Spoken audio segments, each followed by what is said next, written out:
जीवन में एक बार ऐसा दौर आया जब मैं बैंकरप्ट हो गया, दिवालिया हो गया। मेरी बनाई हुई कंपनी घाटे में चली गई, करोड़ों का कर्जा चढ़ गया, मेरा व्यक्तिगत बैंक बैलेंस जीरो यानी शून्य हो गया।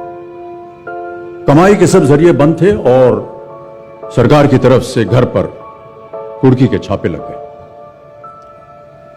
ये बात धीरूभाई को पता चली। बिना किसी से पूछे या जाने उन्होंने अपने छोटे बेटे और मेरे मित्र अनिल से कहा, इसका बुरा वक्त है, इसे कुछ पैसे दे दो। अनिल ने मुझे आकर ये बताया, देखो सज्जनों, जितना वो देना चाह रहे थे उससे मेरी सारी दुविधा और परेशानियां खत्म हो जाती। उनकी उदारता पर मैं भावुक हुआ, लेकिन मुझे लगा कि मैं उनकी उदारता को स्वीकार न कर पाऊंगा। ईश्वर की कृपा रही और कुछ संकट के दिनों के बाद समा बदला, काम मिलना शुरू हुआ और धीरे धीरे मैं अपने सारे कर्जे उतार पाया।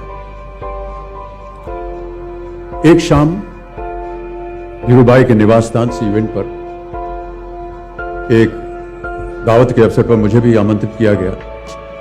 तो ऊपर लॉन में एक तरफ धीरूभाई एक बड़े से मेज पर अपने कुछ मित्रों, बड़े फाइनेंशियल और कॉर्पोरेट वर्ल्ड के दुनिया के दिग्गजों के साथ बैठे बात कर रहे थे। मुझ पर नजर पड़ी तो मुझे बुलाया और कहा, यहां मेरे साथ बैठो।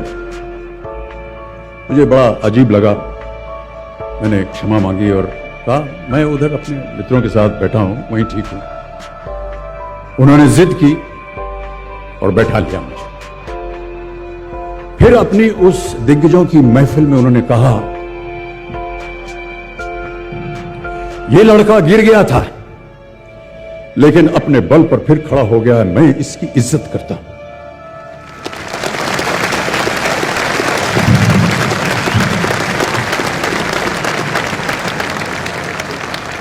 उनका ये व्यवहार और उनके वो शब्द मेरे लिए उस धनराशि से हजारों गुना ज्यादा मूल्यवान थे, जितना कि वे मुझे मेरी संकट से बाहर आने के लिए देने के लिए तैयार थे। कर्मयोगी थे वो। कहते थे, ईश्वर ने हमें दो मार्ग दिए हैं उन तक पहुंचने के लिए, एक भक्ति और ध्यान का और दूसरा कर्म और ज्ञान का। मैं दूसरे मार्ग पर चलने वाला इंसान हूं। कर्म को धर्म मानता हूं और ज्ञान को ही ईश्वर।